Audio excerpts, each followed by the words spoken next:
একটা ভয়ঙ্কর হাদিস বলেছেন। এই হাদিসটা যতবার পড়ি থরথর করে আত্মাটা কাঁপে। কিয়ামতের দিন আল্লাহ তাআলা অনেক শহীদকে বলবেন তুমি জাহান্নামে যাবে। সে বলবে আল্লাহ আমি জাহান্নামে যাব, আমি তো রক্ত দিয়েছি তোমার জন্য, লিইলাই কালিমাতিল্লাহ, আমার দেহের তাজা রক্ত দিয়ে আমি শহীদ হয়েছি, জানাজা ছাড়া আমার দাফন হয়েছে, আমি তো জান্নাতে যাব। আল্লাহ বলবে না, তুমি শহীদ হয়েছ এই কারণে যে লোকজন তোমাকে বীর বলবে, বীর বাহাদুর। তো দুনিয়াতে তো তোমারে বাহাদুর বলছে, তো তোমারে বিশাল যোদ্ধা ছিল, বাহাদুর ছিল, এই খেতাব তো তুমি পেয়েছো, আমার কাছে কিচ্ছু নেই, জাহান্নামে যাও, go to the hell fire. অনেক দানশীলকে আল্লাহ বলবে জাহান্নামে যাও। সে বলবে আল্লাহ আমি জাহান্নামে যাব, আমি তো মসজিদ, মাদ্রাসা, এতিমখানা, বৃদ্ধাশ্রম এমন কিছু নাই যে বাকি রাখছি, শত শত মসজিদ আমি করেছি, আমি কেন জাহান্নামে যাব? আল্লাহ বলবে না, তুমি দান করেছিলে এই জন্য যে লোকজন তোমারে দানশীল বলবে, দানবীর বলবে, আদেম তাই বলবে, ওইটা তো তোমাকে বলা হয়েছে, জাহান্নামে যাও, আমার কাছে কি চাও, go to the hell fire. সেদিন আল্লাহ তাআলা অনেক আলেমকে ডাকবেন, অনেক দাঈদেরকে ডাকবেন, অনেক দুআত ইলাল্লাহদের তিনি ডাকবেন। সেদিন অনেক দুআত ইলাল্লাহদেরকে ডেকে আল্লাহ বলবেন যে তুমিও জাহান্নামে যাও। সে বলবে আল্লাহ কেন? আমি মানুষকে কোরআন শিখিয়েছি, আমি মানুষকে হাদিস শিখিয়েছি, আমার কথা শুনে অনেক নামাজ ধরেছে, আমার কথা শুনে অনেকে দাড়ি রেখেছে, আগে সুদ খেত, আমার কথা শুনে সুদ বন্ধ করেছে, আমার কথা শুনে তো আল্লাহ এরা নামাজি হয়ে গিয়েছে। দ্য এন্টায়ার সোসাইটি সুদ বন্ধ করেছে, নামাজ ধরেছে, তারা ফরজ যাকাত দিত, আল্লাহ আমি কেন জাহান্নামে যাব? আল্লাহ বলবেন তুমি এই দাওয়াতি কাজ করেছো, লোকজন তোমাকে বড় আলেম বলবে, লোকজন তোমাকে বড় সেলিব্রিটি বলবে, লোকজন তোমার নামে তাকবীর দিবে, তোমাকে বড় আলেম বলবে, বড় দাঈ বলবে। এটা তো বলা হতো তোমাকে দুনিয়াতে, আল্লামা বলে ডাকা হতো তোমাকে, বাহরুল উলুম বলা হতো তোমাকে, জ্ঞানের সাগর, অনেক বড় দাঈ, অনেক বড় সেলিব্রিটি তোমাকে বলা হতো এই দুনিয়াতে। তো যা চেয়েছো তা তো পেয়েছো, আমার কাছে কি চাও? আমার কাছে তোমার জন্য কিছু নাই, go to the hell fire. আপনার হার্ট, আপনার আত্মা বা হৃদয় যাতে আধ্যাত্মিক ভাবে স্পিরিচুয়ালি যাতে ড্যামেজ না হয়, এইটার প্রেসক্রিপশন আমরা দিতে পারি। তো অন্তরকে আরবিতে বলে কলব, ইংরেজিতে বলে হার্ট। আরবিতে কি বলে? কলব। আর ইংরেজিতে কি বলে? হার্ট। তো আমি এখানে হার্ট ডিজিজ বলতে স্পিরিচুয়াল হার্ট ডিজিজ বোঝাচ্ছি, স্পিরিচুয়ালি যেটা ড্যামেজ করে দেয়। ফিজিক্যালি যে হার্ট ডিজিজ, ওইটার চিকিৎসা আবার আমি জানি না, ওইটার জন্য আপনার ওই কার্ডিওলজিস্ট দেখাইতে হবে, আপনার হার্ট অ্যাটাক করলে, হার্ট ফেইলিওর করলে এনজিওপ্লাস্টি করতে হয়, ওই চিকিৎসা নিতে হবে, ওইটা না। আমরা আজকে আলোচনা করব আধ্যাত্মিকভাবে যাতে আপনার হার্ট ড্যামেজ না হয়, আপনার আত্মাটা যাতে কলুষিত না হয়। আজকে আমরা ওই রোগ নিয়ে কথা বলবো যে রোগগুলো আপনার আত্মাকে কলুষিত করে, আপনার স্পিরিচুয়ালিটিকে ডাউন করে দেয়। এই রোগগুলো আগে আইডেন্টিফাই করব, এরপরে এই রোগের চিকিৎসা কি করলে আপনার আত্মাটা পরিশুদ্ধ থাকবে, পরিচ্ছন্ন থাকবে, একটা পিওর অ্যান্ড ক্লিন হার্টের, একটা কলবে সালিমের, একটা সাদা মনের মানুষ আপনি হতে পারবেন, পরিচ্ছন্ন আত্মার অধিকারী আপনি হতে পারবেন। এটার প্রেসক্রিপশনটা সর্বশেষে দিব। তো আমি কি নিয়ে কথা বলবো, এই বিষয়টা ক্লিয়ার না? আউটলাইনটা ক্লিয়ার না সবার কাছে? আচ্ছা, আমি শুরুতেই সূরাতুশ শুআরার একটা আয়াত তেলাওয়াত করেছি, যেখানে আল্লাহ তাআলা বলছেন ইয়াউমা লা ইয়ানফাউ মালু ওয়ালা বানুন, সেদিন আপনার সম্পদ, আপনার সন্তান কোনো কাজে আসবে না। সেদিন বলতে কিয়ামতের দিন, কিয়ামতের সে কঠিন সময়ে আপনার সন্তান আপনার কোনো উপকার করবে না, আপনার সম্পদ আপনারে বাঁচাতে পারবে না। তবে ইল্লা মান আতাল্লাহ বিকলবিন সালিম, সেদিন যে কলবে সালিম নিয়ে আল্লাহর সামনে দাঁড়াতে পারবে সেই বেঁচে যাবে। সুবহানাল্লাহ। কলবে সালিম, এই কথাটা আমরা প্রায় শুনি না? আমরা বলি ভাই এই লোকটা কিন্তু কলবে সালিমের অধিকারী, মানে পরিচ্ছন্ন হৃদয়ের অধিকারী, পরিচ্ছন্ন মনের অধিকারী, ক্লিন হার্ট, পিওর হার্ট, সাদা মনের মানুষ। তো সাদা মনের মানুষ যদি হতে পারেন, একটা পরিচ্ছন্ন আত্মা বা হৃদয়, একটা পরিশুদ্ধ অন্তর নিয়ে যদি আপনি আল্লাহর সামনে দাঁড়াতে পারেন, তাহলেই আপনার মুক্তি নিশ্চিত হবে। আপনার সম্পদ, আপনার সন্তান, আপনার দাপট, আপনার ক্ষমতা, এগুলো কোনো কিছুই in the day of judgement আপনাকে বাঁচাতে পারবে না। এর কারণ হচ্ছে আল্লাহর হাবিব সাল্লাল্লাহু আলাইহি ওয়াসাল্লাম খুব চমৎকার ভাবে বলেছেন যে ইন্নাল্লাহা লা ইয়ানজুরু ইলা সুওয়ারিকুম ওয়া আমওয়ালিকুম। কিয়ামতের দিন আল্লাহ তাআলা তোমাদের চেহারা দেখবেন না, কে কত সুন্দর, সাদা না কালো, উঁচু না লম্বা, বিউটিফুল না আগলি, এটা দেখবেন না। ওয়া আমওয়ালিকুম, কার কত সম্পদ ছিল এটাও দেখবেন না। ওয়ালাকি ইয়ানজুর ইলা কুলুবিকুম ওয়া আমালিকুম, বরং আল্লাহ তাআলা তোমাদের এই কলবটা দেখবেন। সেদিন আল্লাহ তাআলা কি দেখবেন? কলবটা দেখবেন, আপনার হৃদয়টা দেখবেন, এটা কলবে সালিম কিনা। ইল্লা মান আতাল্লাহ বিকলবিন সালিম, সেদিন আল্লাহর কাছে কলবে সালিম নিয়ে, পরিশুদ্ধ অন্তর নিয়ে, পরিচ্ছন্ন হৃদয় নিয়ে যে দাঁড়াতে পারবে, শুধু তার জন্যই নাজাত মিলে যাবে। তাহলে কিয়ামতের দিন আল্লাহ মানুষের চেহারা দেখেন না, সম্পদ দেখেন না, দেখেন কি? কলব, হৃদয়। কি দেখেন? হৃদয় দেখবেন। আরেকটা জিনিস দেখবেন, ওয়া আমালিকুম, আমল দেখবেন, তার হৃদয়টা কেমন, তার আমলটা কেমন ছিল। এবং আল্লাহর হাবিব সাল্লাল্লাহু আলাইহি ওয়াসাল্লাম বলেছেন যে আলা ওয়া ইন্না ফিল জাসাদি মুদগাহ ইযা সালাহাত সালাহাল জাসাদু কুল্লু ওয়া ইযা ফাসাদাত ফাসাদাল জাসাদু কুল্লু আলা ওয়া হিয়াল কলব। রাসূল সাল্লাল্লাহু আলাইহি ওয়াসাল্লাম বলেছেন, নিশ্চয়ই তোমাদের দেহের মধ্যে একটা গোশতের টুকরা আছে, এ পিস অফ ফ্ল্যাশ। ইযা সালাহাত সালাহাল জাসাদু কুল্লু, এই গোশতের টুকরাটা যদি ভালো হয়ে যায়, পুরো দেহটা ভালো হয়ে যায়। আর এই গোশতের টুকরাটা যদি ড্যামেজ হয়ে যায় বা করাপ্ট হয়ে যায়, পুরো দেহটা করাপ্ট হয়ে যায়। আল্লাহর হাবিব সাল্লাল্লাহু আলাইহি ওয়াসাল্লাম বললেন যে আলা ওয়াহিয়াল কলব, জেনে রেখো এটা হচ্ছে কলব বা হৃদয়।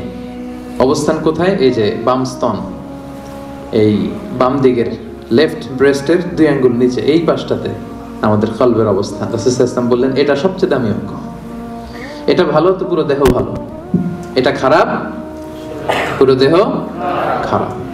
তো এই জন্য এই গুরুত্বপূর্ণ যে অঙ্গটা, এটার পরিচর্যার দরকার আছে না নাই? হ্যাঁ, পরিচর্যার দরকার আছে না? আল্লামা ইবনু তাইমিয়া রাহিমাহুল্লাহ ওনার মাজমুআতুল ফাতাওয়াতে বলেছেন যে আল কলবু ওয়াল মালিক, এই কলবটা এটা হচ্ছে রাজার মতো, ওয়াল আ'দাউ জুনুদু, আর দেহের বাকি অঙ্গ প্রত্যঙ্গগুলো হচ্ছে এর সৈনিক। রাজা যদি ভালো হয়, রাজার সৈনিকও ভালো হবে। রাজা যদি খারাপ হয়, সৈনিকও খারাপ হবে। কলব যদি ভালো হয়, ওই কলবের অধিকারী মানুষটাও ভালো হবে। কলব যদি খারাপ হয়, ওই মানুষটাও খারাপ হবে। তাহলে আলোচনার এই পর্যায়ে আমরা বুঝতে পারলাম যে দেহের সবচাইতে দামি অঙ্গ কিন্তু আমার এই হার্ট, আমার হৃদয়। এইটারে নষ্ট হতে দেয়া যাবে না, কি বলেন? এটারে কলুষিত হতে দেয়া যাবে না। এটার পরিচর্যা করতে হবে, এটা টেক কেয়ার করতে হবে। টেক কেয়ার করে, পরিচর্যা করে এটাকে একটা পরিচ্ছন্ন পরিশুদ্ধ কলবে রূপান্তর করতে হবে।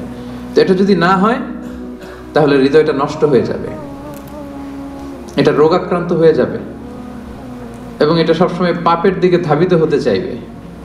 যার কল্প নষ্ট হয়ে গিয়েছে, হৃদয় নষ্ট হয়ে গিয়েছে, এর কাছে ভালো জিনিস ভালো লাগে না। অনেক লোক দেখবেন যে সে জানে এটা সত্য, তারপরও মানতে পারে না। আছে না নাই? এর কারণ হচ্ছে ওর কলব মরে গেছে, ওর হৃদয়টা কলুষিত হয়েছে। এই হৃদয় যখন মরে যায়, পচে যায়, ভালোটা ভালো লাগে না। সবসময় কেমন যেন সে বক্রতার অনুগামী হয়। সে কখনো নামাজ পড়লে মজা পায় না, সে নামাজ শেষে তাসবিহ পড়লে মজা পায় না, তার মধ্যে কোনো স্থিরতা কাজ করে না, প্রশান্তি কাজ করে না। ও ইবাদতে মজা পায় না, আল্লাহর আনুগত্যে মজা পায় না, কোনো কিছুতে সে মজা পায় না। কারণ কোনটা নষ্ট? সবাই বলেন তো কোনটা নষ্ট? কলব নষ্ট। এজন্য আল্লাহ তাআলা বলেছেন লাহুম কুলুবুল লা ইয়াফকাহুনা বিহা, অনেকের কলব আছে কিন্তু এটা দিয়ে এরা বুঝে না, হৃদয়ঙ্গম করে না, অনুধাবন করে না। কলব আছে কিন্তু এটা মরে গিয়েছে, এটা নষ্ট হয়ে গিয়েছে। এজন্য এটাকে পিউরিফাই করতে হবে। এটা এত দামি অঙ্গ, এত গুরুত্বপূর্ণ অঙ্গ যে রাসূলুল্লাহ সাল্লাল্লাহু আলাইহি ওয়াসাল্লামের জীবনী ঘাটলে আমরা দেখতে পাই যে রাসূল সাল্লাল্লাহু আলাইহি ওয়াসাল্লামকে কিন্তু জীবনে কয়েকবার সিনা চাক করানো হয়েছিল। নাম শুনছেন না? শাক্কুস সাদর বলে আরবিতে, সিনা চাক। ছোটবেলায় করা হয়েছিল, মেরাজে যাওয়ার আগে করা হয়েছিল। ফেরেশতারা এসে রাসূল সাল্লাল্লাহু আলাইহি ওয়াসাল্লামের গলার নিচ থেকে নাভি পর্যন্ত ছিঁড়ে ফেলেছিল, ওপেন হার্ট সার্জারি। খুলে এই কলবটা বের করেছে, করে জমজমের পানি দিয়ে ধৌত করেছে। আল্লাহু আকবার। এবং ঈমান দিয়ে, হিকমত দিয়ে পরিপূর্ণ করে ফেরেশতারা আবার কলবটাকে এই জায়গায় রেখে আবার ফিক্স করে দিয়েছে। আল্লাহু আকবার। দেখেন এটা যে দামি অঙ্গ, প্রমাণ পাচ্ছেন তো? খোদ রাসূলুল্লাহ সাল্লাল্লাহু আলাইহি ওয়াসাল্লামের আত্মাটা, এই কলবটা যেন পরিচ্ছন্ন থাকে, পরিশুদ্ধ থাকে, কলবে সালিম যাতে থাকে, যেহেতু গোটা উম্মার গুরু দায়িত্ব তিনি পালন করবেন, 2 বার ওপেন হার্ট সার্জারি করে এই কলব বের করে জমজমের পানি দিয়ে ধৌত করে আবার ফিক্স করা হয়েছে। তো এখন কি মনে হয়, এটা অঙ্গটা দামি নাকি দামি না? কম দামি না বেশি দামি? ক্লিয়ার না একেবারে? একেবারে ক্লিয়ার। আচ্ছা, লেটস মুভ অন। তাহলে এই যে দামি অঙ্গটা, এটার পরিচর্যা আমাদের করতে হবে যদি কলবে সালিমের অধিকারী আমাদের হতে হয়। কিন্তু কিছু রোগ আছে, যে রোগগুলো আমার এই দামি অঙ্গটারে ড্যামেজ করে দেয়, কলুষিত করে, নোংরা করে দেয়, ডাউন করে দেয়। আস্তে আস্তে এটা আর জীবিত থাকে না, এটা মৃত অন্তর হয়ে যায়। কিছু ভাল লাগে না এদের। দেখতে কিন্তু সুস্থ, দেখতে কি একেবারে সুস্থ, কিন্তু ইসলামের কথা বললেই গায়ে জ্বালা আছে না নাই? পাবেন।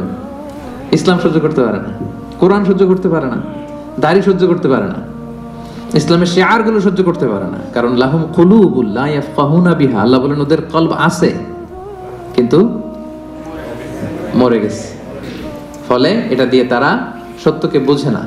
তো আমরা এখন আইডেন্টিফাই করব কি কি রোগ। আগে তো রোগ চিনতে হবে নাকি?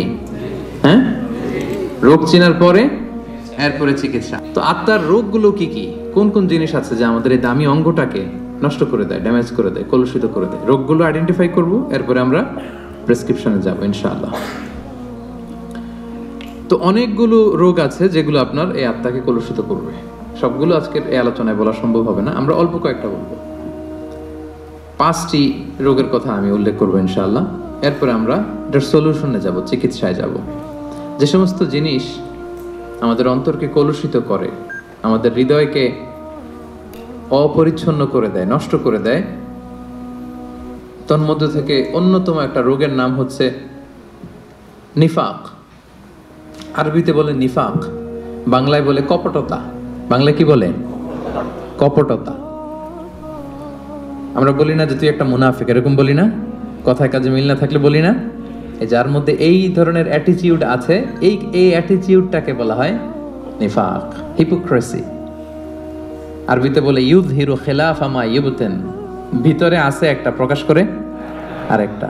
ভিতরে এক, বাইরে আরেক, তার নাম মুনাফিক। ভিতরে এক, বাইরে আরেক, তার নাম মুনাফিক। এই মুনাফিকের গুণাবলী যাদের মধ্যে আছে, এই তাদের এই হার্টটা এটা কলুষিত, এটার কলবে সালিম থাকে না। যে কলবে সালিম ছাড়া মুক্তি পাওয়া যাবে না। তাহলে প্রথম রোগ আমরা চিনে ফেলছি। রোগটার নাম কি? বাংলায় যদি বলি কপটতা বলেন। বাংলায় কি? নিফাকি, কপটতা। এটা যাদের মধ্যে কাজ করে তারা 2 চেহারার লোক হয়, কমসে কম 2 faced পার্সোনালিটি, 2 চেহারা। এদিকেও আছে, ওদিকেও আছে। এদিকে যে বলে আমি আপনার সাথে আছি, আপনি খুব ভালো, বুঝছেন? আবার এই পাশে যে বলে না না, আরে উনি তো খুব বাজে একটা লোক, এর মতো লোক হয় নাকি? আপনি সবচেয়ে ভালো, আমি আপনার একেবারে ক্লোজ ফ্রেন্ড। তাহলে এদিকে এক চেহারা, ওইদিকে আরেক চেহারা, এরকম 2 চেহারার লোক আছে না নাই? এই যে চিনে ফেলছেন আপনারা, চিনে ফেলছেন না? সহজ হয়ে গেল ব্যাপারটা, কি বলেন? এত কমপ্লেক্স না করে সহজ করে দিলাম যে 2 faced পার্সোনালিটি, 2 চেহারার লোক, এদিকেও আছে ওদিকেও আছে। এর যে বলে আমি আপনার দলে, ওদিকে বলে আপনার দলে। ডবল স্ট্যান্ডার্ড মেনটেন করে, যেদিকে বৃষ্টি ওদিকে ছাতা, এদিকেও থাকতে চায় ওদিকেও থাকতে চায়। এবং রাসূলুল্লাহ সাল্লাল্লাহু আলাইহি সাল্লামের সময়কালে মুনাফিকদের একই চরিত্র ছিল। আল্লাহ তাআলা বলছেন ওয়া ইযা লাকুল্লাযিনা ক্বালু আমান্না, ওই মুনাফিকটা যখন মুমিনদের সাথে মিশতো বলতো আমরা ঈমান এনেছি। ওয়া ইযা খালাউ ইলা শায়াতিনহিম ক্বালু ইন্না মাআকুম, আবার কাফিরদের সাথে, ওদের শয়তানদের সাথে যখন মিলিত হতো বলে না না, ওদের সাথে না, আমরা তো আপনাদের দলের লোক, আমরা আপনাদের সাথে আছি। তাহলে এদিকে বলে আপনাদের লগে, ওদিকে বলে আপনাদের সাথে। তো এটাই হচ্ছে মুনাফিকদের প্রাইম ক্যারেক্টারিস্টিক্স।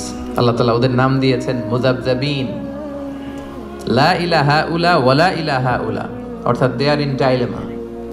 তারা দ্বিধাদ্বন্দ্বে থাকে।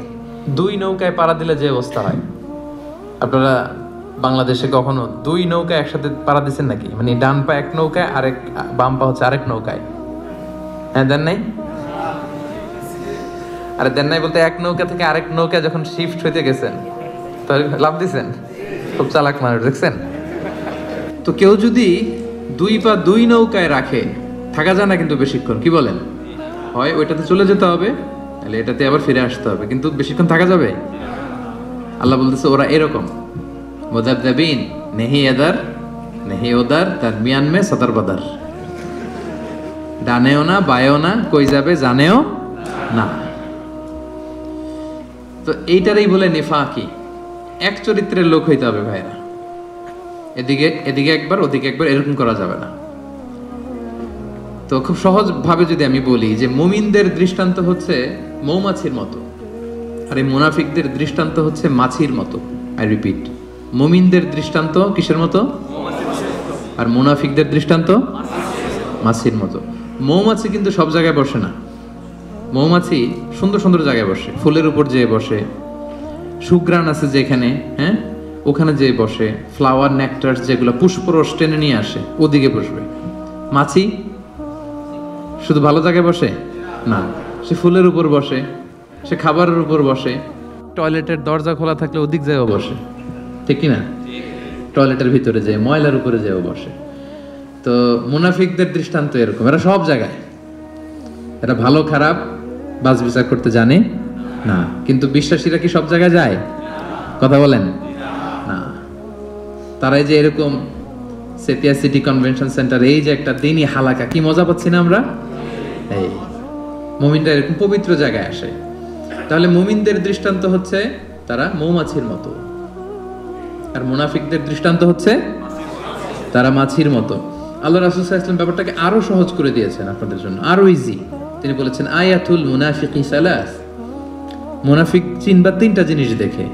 রাসূল সাল্লাল্লাহু আলাইহি ওয়াসাল্লাম আরো সহজ করে দিচ্ছেন আইডেন্টিফাই করবার জন্য। আমরা তো এখন আল্ট্রাসাউন্ড, এমআরআই, এটা করে এরপরে রাসূল সাল্লাল্লাহু আলাইহি ওয়াসাল্লাম দেখেন বলে দিচ্ছে কিভাবে চিনবা তোমার মধ্যে নেফাকি আছে কিনা। তিনি বলেছেন মুনাফিকদের এক নম্বর বৈশিষ্ট্য হচ্ছে ইদা হাদ্দাসা কাযাবা, কথা বললেই মিথ্যা বলে। কথা বললে কি বলে? আচ্ছা, একটা পাওয়া গেল।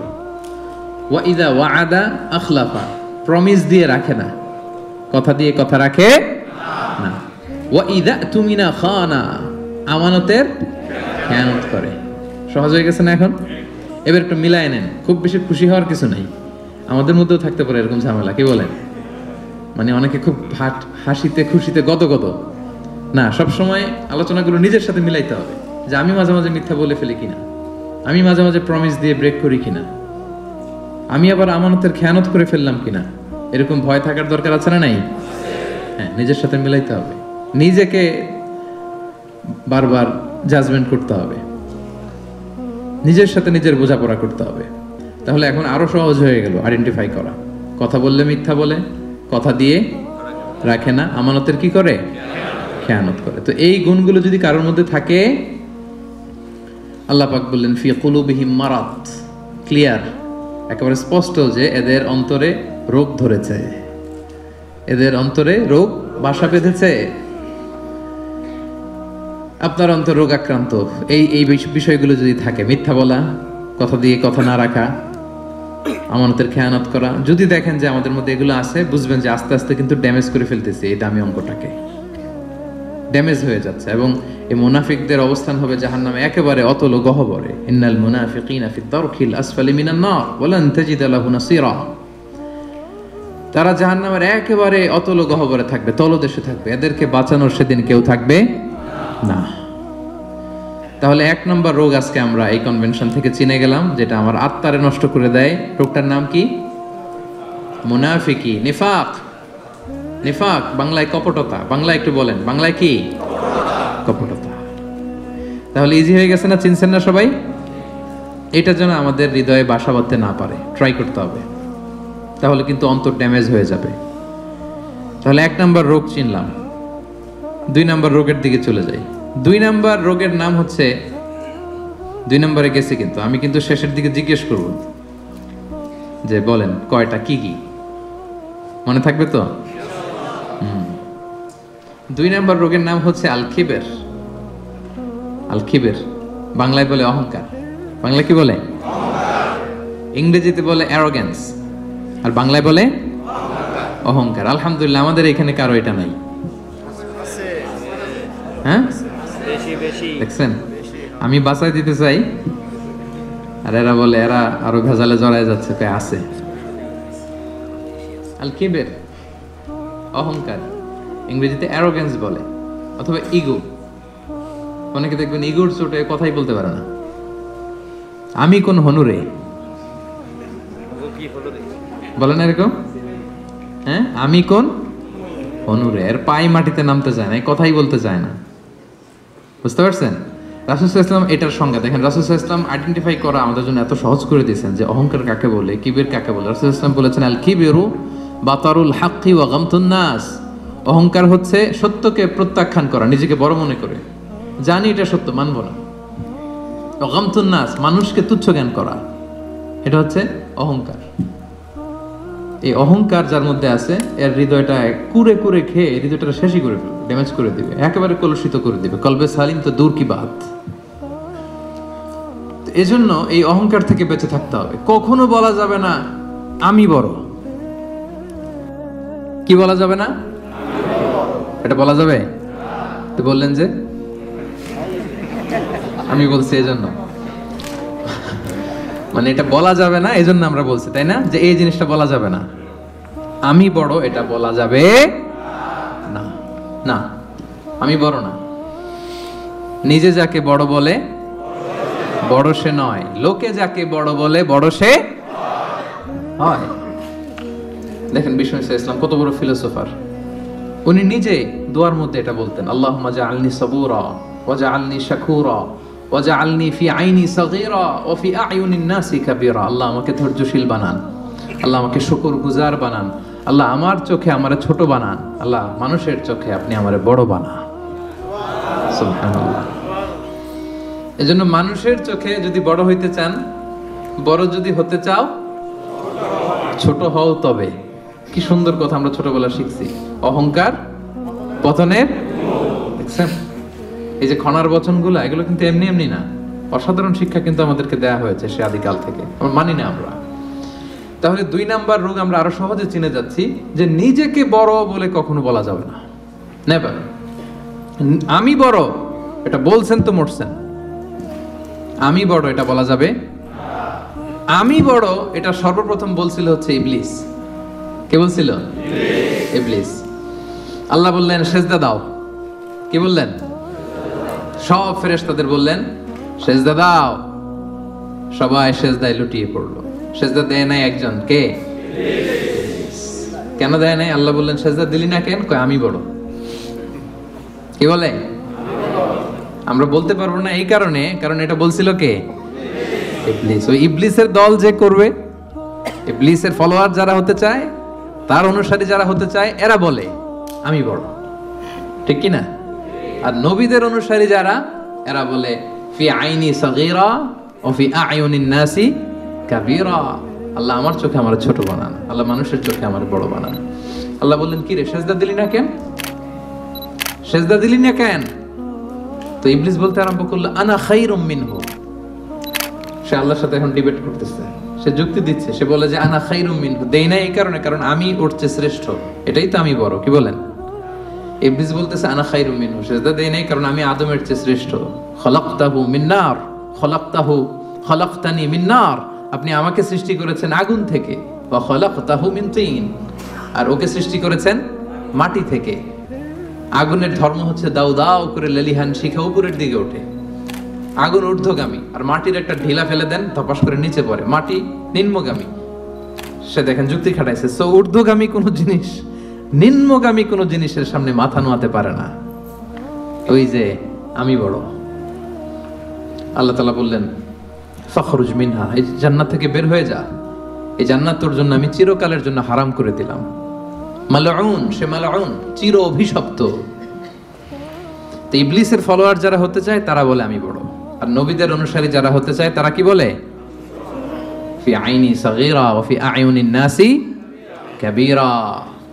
আল্লাহ আমার চোখে আমারে ছোট বানান, মানুষের চোখে আল্লাহ আপনি আমারে বড় বানান। তাহলে এই যে অহংকার, এইটাকে কখনো অ্যালাউ করা যাবে না। এই অহংকার করলেই আপনার এই অন্তরটা ড্যামেজ হয়ে যাবে। সব সময় কায়মনোবাক্যে আল্লাহর কাছে বলবেন, আল্লাহ অহংকারের খাঁচা থেকে মুক্ত করো তুমি আমায় প্রভু। হে আল্লাহ, অহংকারের খাঁচা থেকে তুমি আমারে বাঁচাও। অহংকার যেন আমাকে ধরতে না পারে, আমাকে যেন স্পর্শ করতে না পারে। এই দোয়াটা করা যাবে না। আর অহংকার থেকে বাঁচার জন্য ওই হচ্ছে আগে সালাম দিবেন। আল বাদিউ বিসসালামি বারিউম মিনাল কিবর। রাসূল সাল্লাল্লাহু আলাইহি ওয়াসাল্লাম বলেছে যে আগে সালাম দেয় তার হৃদয় থেকে অহংকার তুলে নেয় কে? আদম আলাইহিস সালামকে সৃষ্টির পরে আল্লাহ বলেছেন সাল্লিম আলা উলাইকান নাফার, আদম সেজদা দাও, সালাম দাও। ওহুম নাফারুম মিনাল মালাইকাতি জুলুস, এরা ছিল ফেরেশতাদের মধ্যে থেকে বসা একটা দল। দেখেন আদম আলাইহিস সালামের অন্তরে যেন এই অ্যারোগ্যান্স, এই কিবের, অহংকার, ইগো যেন গ্রো করতে না পারে। সৃষ্টির পরে আল্লাহ আদমকে বলে নাই আদম আমার সেজদা দাও, আদম জিকির করো। বলেছিল কি আদম কি করো? সালাম দাও। কারণ আল বাদিউ বিসসালামি বারিউম মিনাল কিবর, আগে আগে যে সালাম দেয় তার হৃদয়ে কখনো অহংকার থাকে না। এটা পারা যাবে? আগে আগে সালাম দেওয়া যাবে?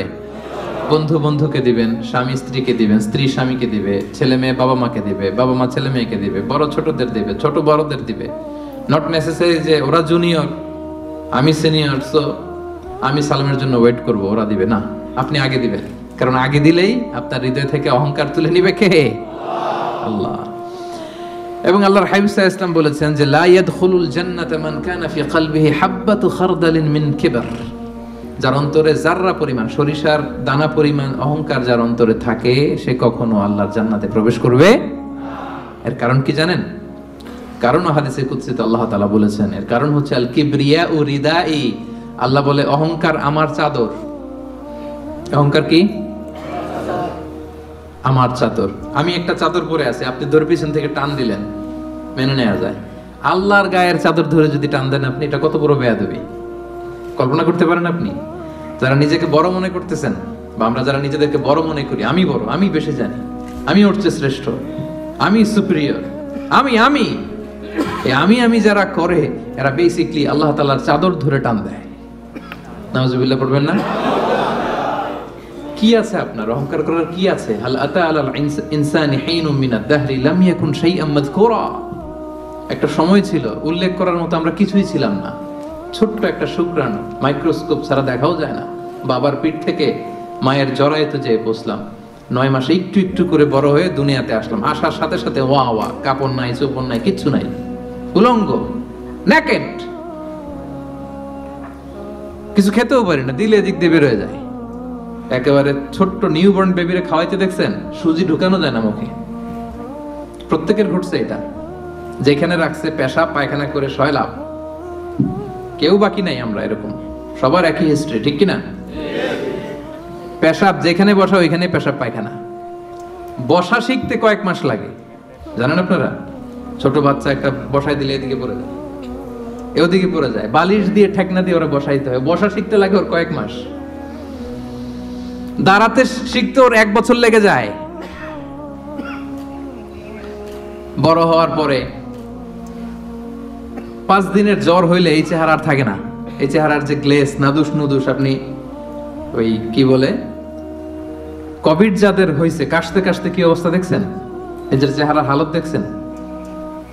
ডায়রিয়া যদি হয় 5 বার 6 বার 7 বার টয়লেটে গেলে ওর দিকে আর তাকানোই যায় না। আমি নাই তো তুই নাই কেন? তুই না অনেক বড়, আমি বড়?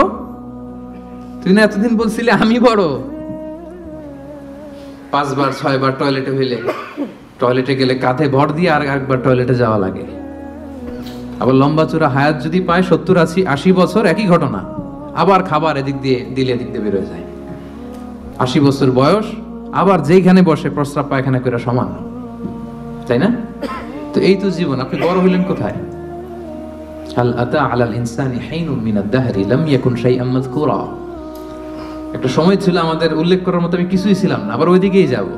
আবার সব শেষে আবার উলঙ্গ, কাপড় চোপড় ছাড়া একেবারে আবার দিয়ে আসা হবে। তা আপনি অহংকার করার সুযোগটা পেলেন কোথায় ভাই? করা যাবে এটা? এটা করলে কিন্তু আপনার এই দামি অঙ্গটা কলুষিত হয়ে যাবে। তাহলে 2 নাম্বার রোগ কি চিনতে পারছি আমরা? হ্যাঁ, 1 নাম্বার রোগের নাম কি ছিল? নিফাক। এখন কিন্তু সাবধান হয়ে গেছে। একটু আগে বলছিলাম ধরবো, এখন খেয়াল করে রাখছি।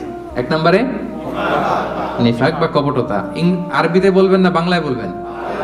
বাংলায় বললে কপটতা বলে, মুখস্থ রাখতে সুবিধা, মানে আলোচনাটা শেষে যাতে যেতে যেতে নোট করেও নিতে পারেন, এরকম মাথায় নিয়ে গেলাম আমরা। প্রথমটা কি ছিল? কপটতা। যেটা নিফাক নিফাক বলতেছেন মুনাফিকি, ওইটাই বাংলায় কি? কপটতা। 2 নাম্বার যেটা শিখলাম ওইটা অহংকার।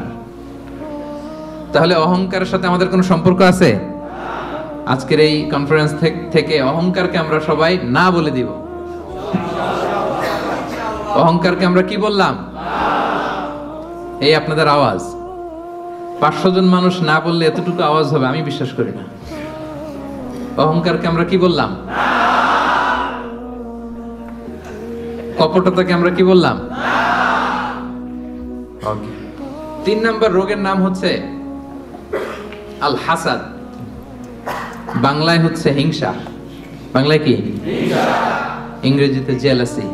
এটাও আমাদের কারণ নাই এখানে, দেখছেন?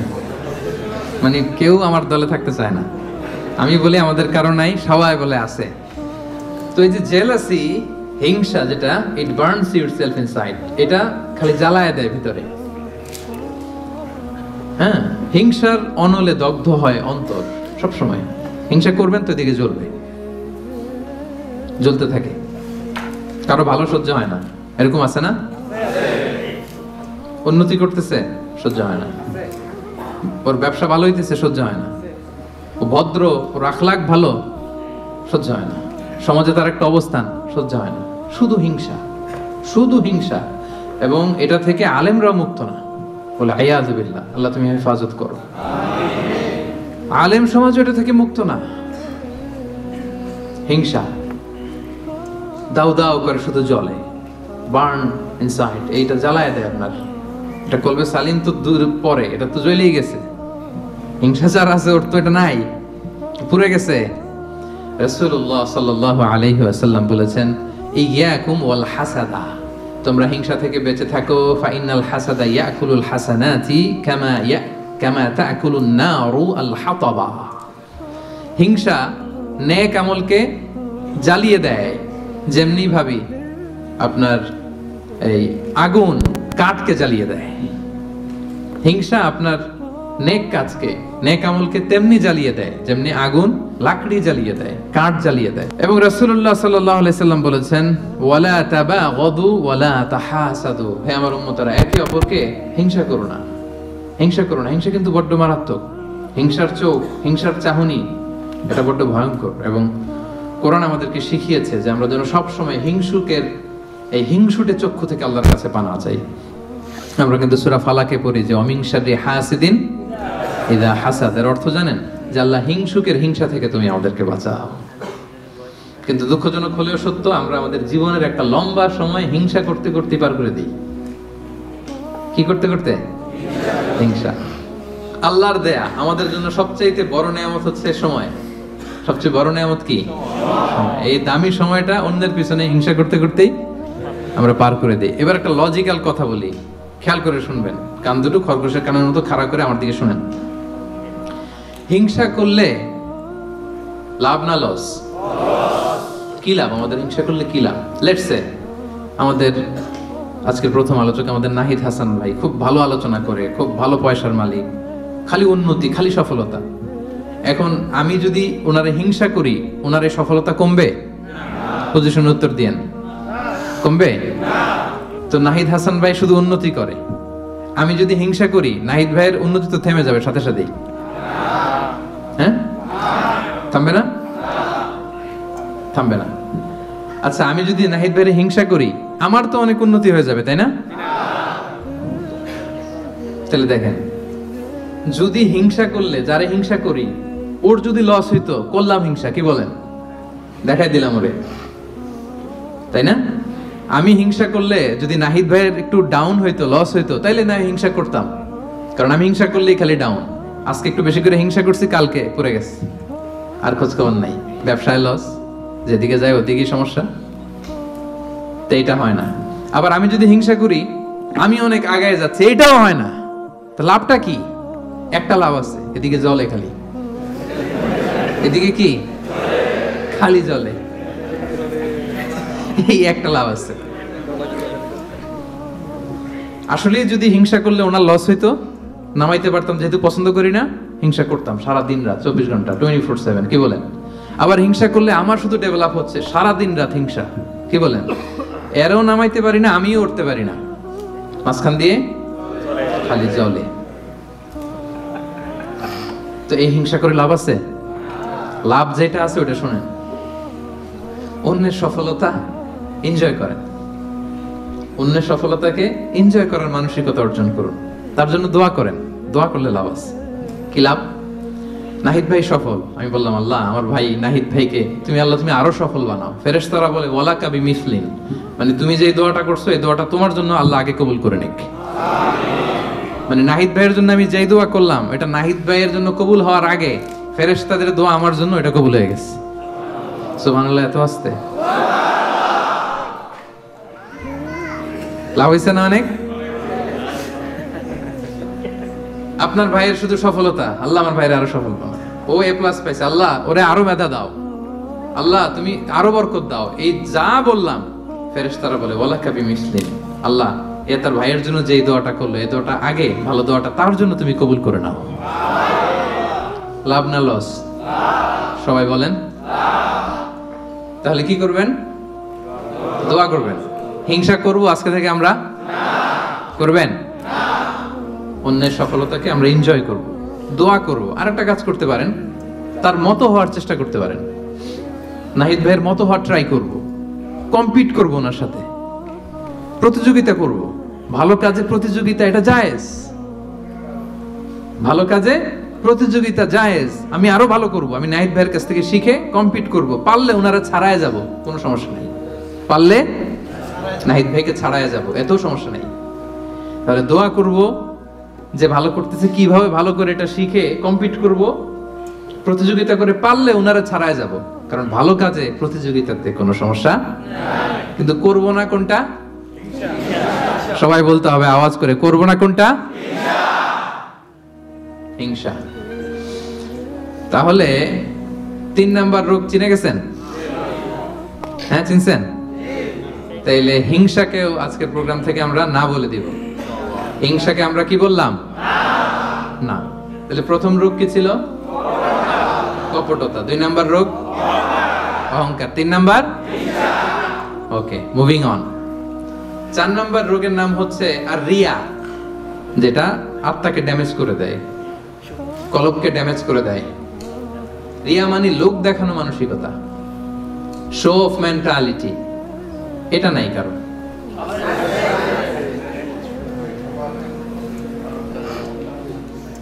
এটাও আছে। তো এই যে শো অফ মেন্টালিটি, প্রিয় ভাইরা, সম্মানিত ভাইরা, খেয়াল করে শুনেন, আর বেশি সময় নেবেন, অল্প কয়েক মিনিট। সব সময় এদিকে তাকায় থাকে, তাহলে বুঝতে পারবেন, রিসিভ করতে পারবেন। এই শো অফ করার মেন্টালিটি, এটা বড্ড ভয়ঙ্কর। লৌকিকতা, লোক দেখানো মানসিকতা, এবং সোশ্যাল মিডিয়ার কারণে এই ব্যাপারটা আরো ভয়ঙ্কর হয়ে গিয়েছে। নানা কারণে ভালো কাজগুলো শেয়ার করতে হয়, বিভিন্ন ইভেন্ট শেয়ার করতে হয়, কিন্তু জায়গাটা বড্ড পিচ্ছিল। যদি আল্লাহকে দেখাতে না চেয়ে মানুষকে দেখাতে চাওয়া হয়, ওইটা আল্লাহ কবুল করে না। এটা ভয়ঙ্কর। সুনানে ইবনে মাজার হাদিস, সাহাবারা দাজ্জালকে নিয়ে ভয় পাচ্ছিলেন, দাজ্জালের আলোচনা করতেছিলেন। রাসূল সাল্লাল্লাহু আলাইহি ওয়াসাল্লাম আসলেন, এসে বললেন, আমি কি তোমাদেরকে দাজ্জালের চাইতে বড় একটা ফিতনার কথা বলবো না? সাহাবারা বললেন, বলা ইয়া রাসূলুল্লাহ, বলেন। আল্লাহ রাসূল সাল্লাল্লাহু আলাইহি ওয়াসাল্লাম বললেন, সেটার নাম হচ্ছে আশ-শিরক আল-খাফি, গোপন শিরক, মানে রিয়া, লোক দেখানো মানসিকতাকে রাসূলুল্লাহ সাল্লাল্লাহু আলাইহি ওয়াসাল্লাম বলেছেন গোপন শিরক। কারণ আমরা ভালো কাজ যাই করি দেখাবো একজনকে, আওয়াজ করে বলতে হবে তিনি কে? আল্লাহ। তো আল্লাহরে দেখাইতে না আছে আপনি মানুষকে দেখাইলেন, তো আল্লাহর জায়গায় মানুষকে বসাইছেন না, শিরক হয়ে গেছে। তবে এটা শিরকে আকবার না, শিরকে আসগার বা শিরকে খাফি, হাদিসে এসেছে। তো রাসূল সাল্লাল্লাহু আলাইহি ওয়াসাল্লাম বললেন, দাজ্জালের চাইতে ভয়ঙ্কর ফিতনা হচ্ছে শিরকে খাফি। সেটা কেমন? আইয়াকুমার রাজুলু ইউসাল্লি, আল্লাহু আকবার, নামাজে দাঁড়াইছে, ফায়ুযায়্যিনু সালাতাহু, খুব সুন্দরভাবে নামাজ পড়তেছে, লম্বা রুকু, লম্বা সাজদা, লম্বা কিয়াম, এত আস্তে আস্তে নামাজ পড়ে। উদ্দেশ্য কি? ফায়ুযায়্যিনু সালাতাহু লিমা ইয়ারা মিন নাযারি রাজুল, যাতে লোকজনের নজর কাড়া যায়। আসলে নামাজে মুসাল্লায় দাঁড়াই কার নজর কাটতে? আল্লাহ। কথা বুঝতেছেন? একজনের নজর কাটতে আমরা দাঁড়াই মুসল্লাতে, তিনি কে? আল্লাহ। ওইটা না, আমারে সবাই একটু বুজুর্গ, লম্বা সময় একটু থাকলাম, লম্বা সময় রুকু করলাম, এটা করতে হবে, কিন্তু ইন্টেনশন যদি হয় যে আমারে সবাই বুজুর্গ বলবে, আমারে সবাই মুসল্লি বলবে, আমারে সবাই মুত্তাকি বলবে, সব শেষ। আল্লাযীনা হুম ইউরাউন, যারা এই লোক দেখানোর জন্য নামাজ পড়ে, রাসূল সাল্লাল্লাহু আলাইহি ওয়াসাল্লাম বলেছেন তাদের ধ্বংস। ফাওয়াইলুল লিল মুসাল্লিন, এই নামাজ আল্লাহর কাছে কবুল হবে না। রাসূল সাল্লাল্লাহু আলাইহি ওয়াসাল্লাম বলেছেন ইন্না আখওয়াফা মা আখাফা আলাইকুম আশ-শিরকুল আসগর, সবচেয়ে ভয় পাই তোমাদের ব্যাপারে শিরকে আসগার। সেটা কি? আর রিয়া, লোক দেখানো মানসিকতা, বড্ড ভয়ঙ্কর। সম্মানিত ভাইয়েরা, নামাজ পড়ে মুসল্লি বলবে, দান করতেছে এই উদ্দেশ্যে যে আমার দানবীর বলবে, হজে যাচ্ছে যেন আলহাজ বলে, আলহাজ কি বলে? এই আলহাজের ওয়াজ করতে করতে আমি শেষ। মানে মানসিকতাটা এটা, মানে কবে আলহাজ হব, কবে আমার মাইক থেকে বলবে আলহাজ অমুক। লিখে নেন, এই হজ কবুল হয় নাই, লিখে দিব আমি, কারণ আপনি তো আল্লাহ সন্তোষের জন্য করেন নাই। একটা গল্প শুনেছি এরকম, পুরান ঢাকার এক লোক, ওই হজের ফরজ তাওয়াফটা যেদিন 10 জিলহজ, 4টা চক্কর দিয়ে খুব ক্লান্ত হয়ে গেছে, তো মেয়ে ফোন দিছে, কয় মামা একটু পরে কথা কইতেছি, আর মাত্র 3টা দিয়ে মাগার আলহাজ হয়ে যাইতেছি, আর মাত্র 3টা বাকি, 3টা দিলেই আলহাজ হয়ে যাবো আমি। মানে বলতেছে মা তুই এখন ফোন দিস না আমারে, একটু অপেক্ষা কর, আর 3টা দিলেই আলহাজ হয়ে গেলাম। তো উনি আলহাজ হয়ে গেছে, 4 তাওয়াফ দিয়ে রেস্ট নিয়া বলছে আর একটু পরে ফোন দে, আর 3টা দিলে কি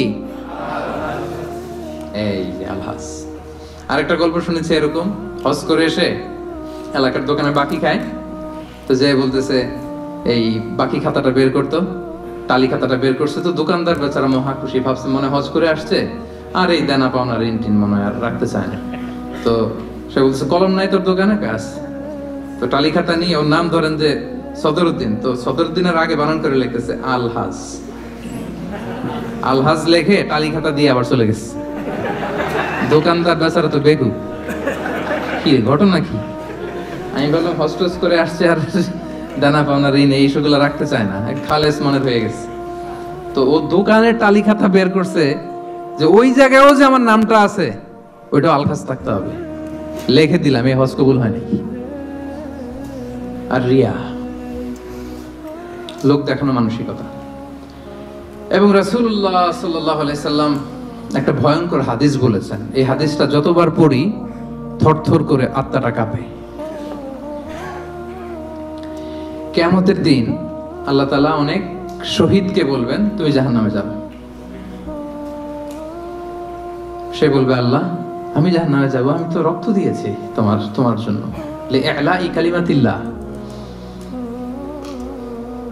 আমার দেহের তাজা রক্ত দিয়ে আমি শহীদ হয়েছি, জানাজা ছাড়া আমার দাফন হয়েছে, আমি তো জান্নাতে যাব। আল্লাহ বলবে না, তুমি শহীদ হয়েছো এই কারণে যে লোকজন তোমাকে বীর বলবে, বীর বাহাদুর।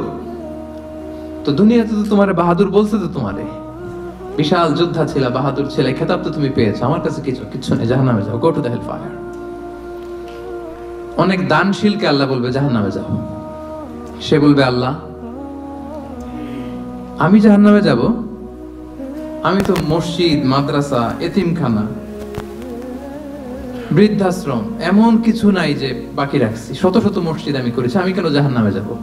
আল্লাহ বলবে না, তুমি দান করেছিলে এই জন্য যে লোকজন তোমারে দানশীল বলবে, দানবীর বলবে, আদেম তাই বলবে, ওটা তো তোমাকে বলা হয়েছে, জাহান্নামে যাও, আমার কাছে কি চাও? Go to the hell fire.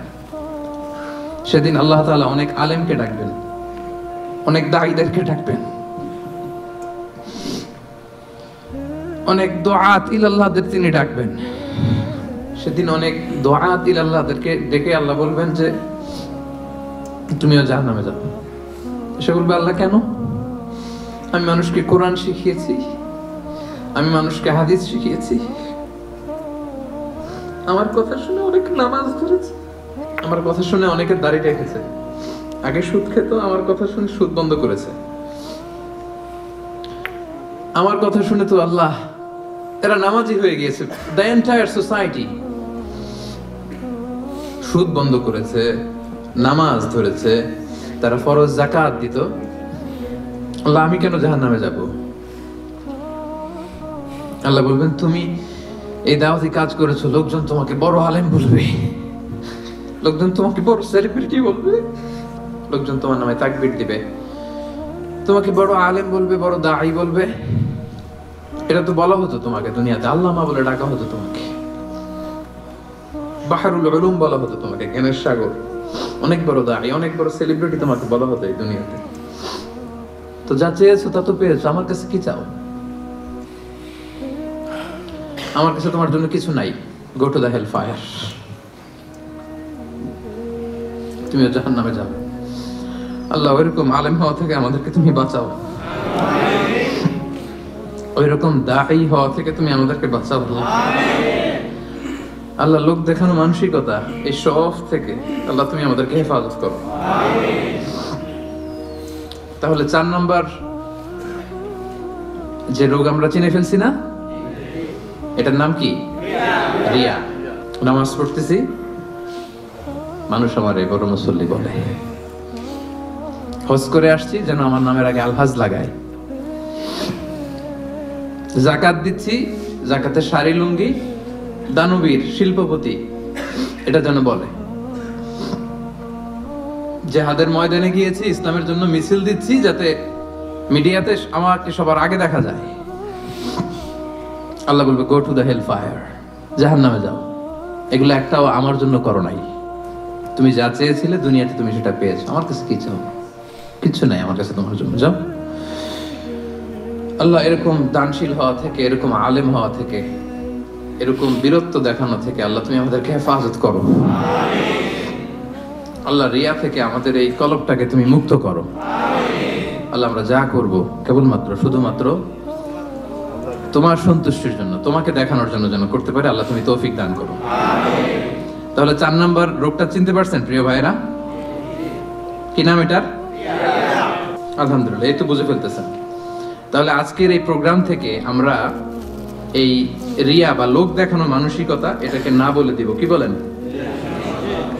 আজকের এই প্রোগ্রাম থেকে আমরা সবাই রিয়াকে কি বললাম? না। তাহলে প্রথম রোগের নাম ছিল কি ছিল? কপটতা। দ্বিতীয় রোগের নাম অহংকার। তৃতীয় রোগের নাম চতুর্থ রোগের নাম বাংলায় বলেন লৌকিকতা, লোক দেখানো মানসিকতা। রাইট। সব শেষে হচ্ছে 5 নাম্বার রোগের নাম হচ্ছে সুউদ্দন, মন্দ ধারণা। অন্যের ব্যাপারে মন্দ ধারণা করা, বাজে ধারণা, নেগেটিভ অ্যাজাম্পশন। সবসময় একটা নেগেটিভ চিন্তাধারা। কিছু লোক দেখবেন যে পজিটিভ কিছু খুঁজেই পায় না, আছে না? ভালো একটা জিনিস এর মধ্যেও ভেজাল খুঁজে বের করছে। জাজমেন্টাল, অন্যের ব্যাপারে মন্দ ধারণা করা, সবসময় অন্যকে কাঠগড়ায় দাঁড় করাতে সে পছন্দ করে। এরকম আছে না? ওনার এই সমস্যা, ওনার তো নামাজ হয় না, এর তো ঝামেলা আছে ফ্যামিলিতে, ওর তো এটা, ওর সমস্যা, তোর কি সমস্যা? ওর সমস্যা যে বুঝলি, তোর কি সমস্যা বল? এরকম আছে না? নিজের দোষের কোনো খবর নাই, শুধু অন্যের দোষ, শুধু অন্যের দোষ, শুধু নেগেটিভ। প্রিয় ভাইয়েরা, এই নেগেটিভিটি থেকে বেরিয়ে আসতে হবে আমাদের। অন্যের দোষ খোঁজা যাবে না, নিজের দোষ খুঁজতে হবে। নিজেকে কাঠগড়ায় দাঁড় করান, একটু নিজে কি কি ভুল করলাম, নিজে কি কি অন্যায় করলাম, এটা একটু বের করবার চেষ্টা করেন। নিজেকে কাঠগড়ায় দাঁড় করান। আমরা এই ভুলটা করে ফেলে, আমরা নিজেকে কাঠগড়ায় দাঁড় না করিয়ে কি করি? হ্যাঁ, কি সুন্দর, হি ইজ দ্য জাজ, সে জাজ করবে। সে জাজের চেয়ারে বসছে, তার দায়িত্ব দেওয়া হয়েছে, এবার সে এই তোমার এই সমস্যা এটা ওইটা। তো জাজমেন্টাল হওয়া যাবে না, পজিটিভ চিন্তা ধারণা করতে হবে। দেখেন আল্লাহ তাআলা বলছেন ইয়া আইয়ুহাল্লাযীনা আমানু জিতানিবু কাসীরাম মিনায-যন ইন্না বা'দায-যন্নি ইসম। ওহে বিশ্বাসীরা, বেশি বেশি ধারণা করা থেকে বেঁচে থাকো, কেননা ধারণাটা হচ্ছে পাপ। এই যে আপনি বাজে ধারণা করলেন, এটা পাপ। আর রাসূল সাল্লাল্লাহু আলাইহি ওয়াসাল্লাম বললেন ফাইন্নায-যন্না আকযাবুল হাদীস। এই ধারণা করাটা এটা হচ্ছে মিথ্যা কথা, অধিকাংশ ধারণা এটা মিথ্যা হয়। ওয়া ইন্না যান্না লা ইউগনি মিনাল হাক্কি শাইআ, ধারণা কখনো সত্যের বিকল্প হতে পারে না, কখনো বিকল্প হতে পারে না। এজন্য আপনি বাজে ধারণা করবেন না। ধারণা করতে হলে সুধারণা করেন। ধারণা করতে হলে কি ধারণা করবেন? হঠাৎ দেখলেন যে ওদিকে আজান হইতেছে, বসে আছে, এই নামাজ পড়ে নাই, কোথায় নামাজ পড়েই না, ওর যে কি সমস্যা আছে আপনি জানেনই না, হতে পারে না? যে কি রে নামাজ পড়লো না, সে হয়তো মুসাফির, সে কি, সে তো জমা কসর করার অনুমতি তো, ফ্লেক্সিবিলিটি তো শরীয়ত দিয়েছে, ঠিক কি না? এই বোন একটাকে দেখছেন নামাজ পড়ে নাই, ধারণা করে নিতে বেনামাজি, এর বউ তো নামাজ পড়ে না, এরকম বলে না? হয়তো মেনস্ট্রুয়েশনাল পিরিয়ড চলছে, তার পিরিয়ডের কারণে তো সে নামাজ পড়তে পারবে না। আপনার বন্ধুকে দেখলেন বোরকা পরা এক মহিলার সাথে যাচ্ছে দিক দিয়ে, একটা মেয়ের সাথে, ইয়াং বোরকা পরা, এই তো বাজে ধারণা শুরু, মামাই তো একেবারে কাজ করে ফেলাইছে।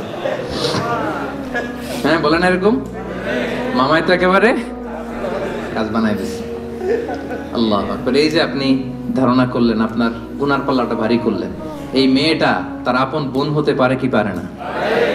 আসতে বললেন যে পারে কি পারে না? তার আপন ভাগ্নি হতে পারে কি পারে না?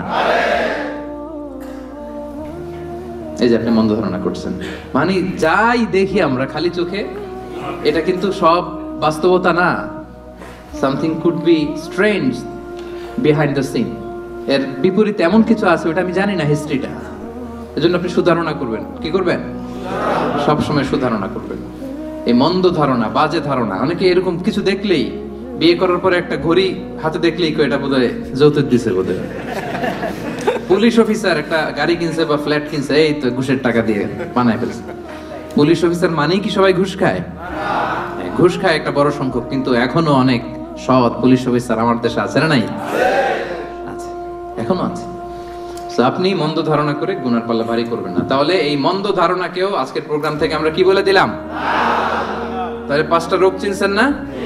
1 নম্বরে কপটতা, 2 নম্বরে অহংকার, 3 নম্বরে হিংসা, 4 নম্বরে লৌকিকতা, 5 নম্বরে মন্দ ধারণা করা। আচ্ছা ঠিক আছে, এই যে রোগ যে হয়েছে, রোগ নিয়ে বসে থাকা ভালো না, ট্রিটমেন্ট করতে হবে। আসেন চিকিৎসা শুরু করে দিই। 1 নম্বরে চিকিৎসা তাকওয়া আল্লাহ, আল্লাহর ভয় লাগবে। এখানে কি লাগবে? আল্লাহর ভয়। আল্লাহর ভয় যাদের হৃদয়ে থাকে, তাদের হৃদয় কখনো কি হয় না? পথ ভুলে যায় না। যাদের হৃদয়ে আছে আল্লাহর ভয়, তারা কবু পথ ভুলে যায় না। আল্লাহর প্রেম ছাড়া এই দুনিয়ায় কারো কাছে কোনো কিছু চাই না। রাতের আধারে যারা সেজদাতে রয়, দু চোখের অশ্রুতে নদী যেন বয়। ছলনার হাতছানি যতই আসুক, পেছনে ফিরে সে তাকায় না। সবাই পড়েন, যাদের হৃদয়ে আছে আল্লাহর ভয়, তারা কবু পথ ভুলে যায় না। আল্লাহর প্রেম ছাড়া এই দুনিয়ায় কারো কাছে কোনো কিছু চাই না। আলহামদুলিল্লাহ বলেন। আমরা যেন সেই পথের পথিক হতে পারি। আমরা পড়ি আমিন। তাহলে রোগ নিয়ে বসে থাকা ভালো না, দ্রুত চিকিৎসা করা দরকার। যে এই 5টা রোগ যে বললাম, এটা আপনার কলবকে, হৃদয়কে ড্যামেজ করে দেয়। এই ড্যামেজ থেকে বাঁচবেন। 1 নম্বর হচ্ছে আল্লাহর ভয়। কারণ রাসূল সাল্লাল্লাহু আলাইহি ওয়াসাল্লাম বলেছেন, আত-তাকওয়া হাহুনা, আত-তাকওয়া হাহুনা, তাকওয়া হাহুনা। তাকওয়া থাকে কোথায়? এই কলবে। তো এই তাকওয়ারে যদি এখানে বসাইতে পারেন, তাহলে এই কলবে কোনোদিন কলুষতা, নোংরামি স্থান পাবে না। আল্লাহর ভয়। কিছু করলেই আল্লাহ ইজ ওয়াচিং মি, আল্লাহ আমাকে দেখছেন, আল্লাহ কিন্তু আমারে দেখে, এই চিন্তাটা থাকতে হবে। আচ্ছা, 1 নম্বর মেডিসিন পাইছেন না? আল্লাহর ভয়। সব সময় কেউ দেখে নাই, একজন দেখছে, তিনি কে? আল্লাহ। কেউ যেটা দেখে না সেটা দেখে কে? আল্লাহ। কেউ যেটা বোঝে না বোঝে কে? আল্লাহ। 1 নম্বর, আল্লাহ কিন্তু সব দেখে। আল্লাহর ভয়টা এখানে স্থান দিলাম। এটা হচ্ছে প্রথম চিকিৎসা। 2 নম্বর চিকিৎসা হচ্ছে যিকরুল্লাহ, আল্লাহর জিকির। আল্লাহর জিকির, সুবহানাল্লাহ, আলহামদুলিল্লাহ, লা ইলাহা ইল্লাল্লাহ, আল্লাহু আকবার। এই 4টা জিকির শ্রেষ্ঠ জিকির। পড়েন আওয়াজ করে, সুবহানাল্লাহ, আলহামদুলিল্লাহ, লা ইলাহা ইল্লাল্লাহ, আল্লাহু আকবার। শ্রেষ্ঠ জিকির। সব কিছুর ফুয়েল দেয়া লাগে, খাবার দেয়া লাগে। এই যে গাড়ি চালায় যারা আসছেন, তেল লাগে না গাড়ির? তেল গাড়ির খাবার। আজকে সকালে আমরা ব্রেকফাস্ট লাঞ্চ করছি না, এগুলো আমাদের খাবার। তো এই যে হৃদয়টা, কলব, এটার একটা খাবার আছে না নাই? আল্লাহ পাক বলছেন আলা বিযিকরিল্লাহি তাতমাইন্নুল কুলুব, আল্লাহ তাআলার জিকিরই হচ্ছে এই কলবের খাবার। পড়েন সুবহানাল্লাহ। আল্লাহর জিকির দিয়ে এই কলব প্রশান্ত হয়, আপনার আত্মাটা প্রশান্ত হবে। রাসূল সাল্লাল্লাহু আলাইহি ওয়াসাল্লাম বলেন আশ-শাইতানু জাসিমুন আলা কলবি ইবনে আদম, শয়তান হাঁটু গেড়ে মানুষের কলবে খামচি মেরে বসে থাকে। ফাইদা যাকারাল্লাহ খানাসা, যখন মানুষ আল্লাহর জিকির করে শয়তান দৌড়ে পালায়। ওয়াইদা গাফালা ওয়াসওয়াসা, আর গাফেল হলেই এসে আবার ওয়াসওয়াসা শুরু করে। তাহলে সব সময় আমরা জিকির করতে থাকবো। লা ইয়াজালু লিসানুকা রাতাবাম মিন যিকরিল্লাহ, আল্লাহ রাসূল সাল্লাল্লাহু আলাইহি ওয়াসাল্লাম বলেছেন এক মুহূর্তের জন্য যেন তোমার জিহ্বাটা আল্লাহর জিকির থেকে খালি না থাকে। এটা আল্লাহর জিকির দিয়ে জিহ্বাটাকে সিক্ত রাখো। তাহলে এই কলবের খোরাক হচ্ছে জিকির। কলবের খোরাক কি? কলবে কি বসাতে হবে? আল্লাহর জিকির। নাকি আয়না বসাইবেন? হ্যাঁ, আয়না বসাইয়া দেব না, কি বসাবো আমরা? কি বসাবো? 3 নাম্বার মেডিসিন হচ্ছে মুহাসাবাতুন নাফস, সেলফ অ্যাসেসমেন্ট, সেলফ ক্রিটিসিজম, নিজের সাথে নিজের বোঝাপড়া। নিজের সাথে নিজের এই বোঝাপড়া করলে কিন্তু আত্মা ঠিক থাকে। এক সাহাবী বলে ইয়া রাসূলুল্লাহ কোনটা পাপ কোনটা ভালো বুঝবো কেমনে? রাসূল বলে ফতুয়া আমারে জিজ্ঞেস না করে তোমার কলবকে জিজ্ঞেস করো। ইস্তাফতি কলবাক, অন্তরকে জিজ্ঞেস করো, তোমার অন্তরে বলে দিবে কোনটা ভালো কোনটা খারাপ, ঠিক কি না? তো তাহলে এই সেলফ অ্যাসেসমেন্টটা করবেন। 4 number medicine sincere advice, well wishing, সব সময় অন্যের জন্য ভালো কামনা করা। অন্যের জন্য কি কামনা করা? ভালো কামনা করা। শুভ কামনা করলে এই অন্তরে কখনো অহংকার, হিংসা এগুলো থাকবে না। দ্বীন ওয়ান নাসিহা, দ্বীন মানেই শুভ কামনা। তাহলে আমরা অন্যের জন্য সব সময় শুভ কামনা করব, পারা যাবে? 5 নাম্বার এতিমের মাথায় হাত বুলিয়ে দিবেন। এক সাহাবী বলে ইয়া রাসূলুল্লাহ আমার চোখ দিয়ে পানি নামে না, আমার হৃদয় বড্ড শক্ত, কি করব? রাসূল সাল্লাল্লাহু আলাইহি ওয়াসাল্লাম বললেন ইরহামিল ইয়াতীম, এতিমের প্রতি রহম করো। ওয়ামসা রাসা, এতিমের মাথায় হাত বুলিয়ে দাও। ওয়া আতঈম মিন তাআমিক, তোমার খাবার থেকে ওরেও খাও। তালিনু কলবুক ওয়া তুদরাকু হাজাতুক, তোমার হৃদয় নরম হবে, তোমার ইচ্ছা পূরণ হবে। সুবহানাল্লাহ। দেখেন যাদের কলব শক্ত নরম হয় না, এতিমখানায় যাবেন, ওদের সাথে একটু খাবেন, একসাথে লাঞ্চ করলেন, সবাই খাওয়ালেন, লাঞ্চ করলেন, এতিমের মাথায় হাত বুলিয়ে দিলেন। এতিমদের সাথে বসলে খাইলে হৃদয় নরম করে দিবে কে? আল্লাহ। 6 নাম্বার তওবা ইস্তেগফার করা, প্রতি মুহূর্তেই পড়া আস্তাগফিরুল্লাহ। কি পড়বেন? কাল্লা বাল রানা আলা কুলুবিহিম মা কানু ইয়াকসিবুন, মানুষ যখন পাপ করে রানা আলা কুলুবিহিম, ওর কলবের ভিতরে দাগ পড়ে যায়, মরিচা পড়ে। সুনানে তিরমিজিতে এসেছে যে কানা নুকতাতুন সাওদা ফিল কলবি, একটা পাপ করছেন, একটা ব্ল্যাক ডট, আরেকটা পাপ, আরেকটা ব্ল্যাক ডট, আরেকটা পাপ, আরেকটা ব্ল্যাক ডট, পড়তে পড়তে পড়তে এই সুন্দর কলবটা কুচকুচে কালো হয়ে যায়। এরপর আর ভালো জিনিস ভালো লাগে না, সত্য মানতে মন চায় না। এই পাপ করার পরে যখনই সম্বিত ফিরে পাবেন, যখনই আপনি আল্লাহর কাছে ফিরে আসবেন, আপনি করবেন আস্তাগফিরুল্লাহ। কি করবেন? একবার আস্তাগফিরুল্লাহ, একটা ডট উঠে যাবে, আরেকবার আস্তাগফিরুল্লাহ, একটা ডট উঠে যাবে। করতে করতে পুরো হৃদয়টা পরিচ্ছন্ন হয়ে যাবে। তাহলে ভুল করলে আমরা ফিরে যাব কার কাছে? আর কি পড়বো? শেষ কথা বলি, সর্বশেষ মাধ্যম হচ্ছে দোয়া করা। সব কিছুর কারিশমা যেখানে শেষ, দোয়ার কারিশমা ঠিক সেখান থেকে শুরু। একটা দোয়া আছে কোরআনের দোয়া, রব্বানা লা তুজিগ কুলুবানা বা'দা ইয হাদাইতানা ওয়া হাব লানা মিন লাদুনকা রাহমা ইন্নাকা আনতাল ওয়াহ্হাব। হে আমাদের রব, আমাদেরকে হেদায়েত দেওয়ার পরে আমাদের কলবটারে আল্লাহ আপনি বক্র করে দিয়েন না, বক্রতার অনুগামী আপনি বানিয়েন না। আল্লাহ হেদায়েতের উপরে আমাদের অটল রাখেন। এই দোয়াটা মুখস্থ আছে না?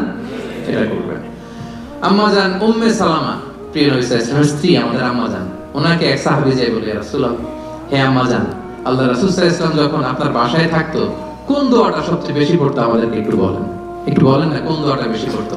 তিনি বললেন আমার ঘরে রাসূলুল্লাহ সাল্লাল্লাহু আলাইহি ওয়াসাল্লাম যখন থাকতেন তিনি সবচেয়ে বেশি এই দোয়াটা পড়তেন, ইয়া মুকাল্লিবাল কুলুব সাব্বিত কলবি আলা দীনিক, অর্থাৎ হে অন্তরের পরিবর্তনকারী, আমার অন্তরটাকে দ্বীনের উপরে আপনি সাবিত রাখেন, দ্বীনের উপরে আপনি সাবিত রাখেন। হে অন্তরের পরিবর্তনকারী, সাব্বিত কলবি আলা দীনিক, আমার কলবটা আপনার দ্বীনের সাথে, ইসলামের সাথে আপনি লাগিয়ে রাখেন। আওয়াজ করে পড়েন আমিন।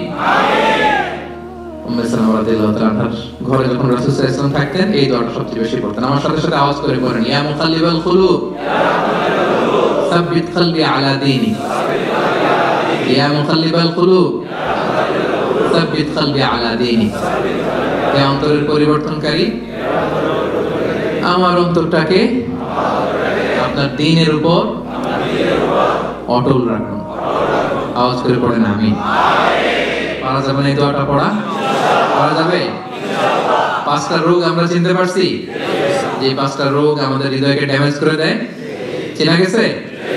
এবং এই পাঁচটা রোগ যখন আমাদের এই হৃদয়কে ড্যামেজ করে দিবে, এই ড্যামেজ হৃদয়কে আবার সতেজ করার জন্য কি কি প্রেসক্রিপশন লাগবে এটাও জানা হয়ে গেছে না?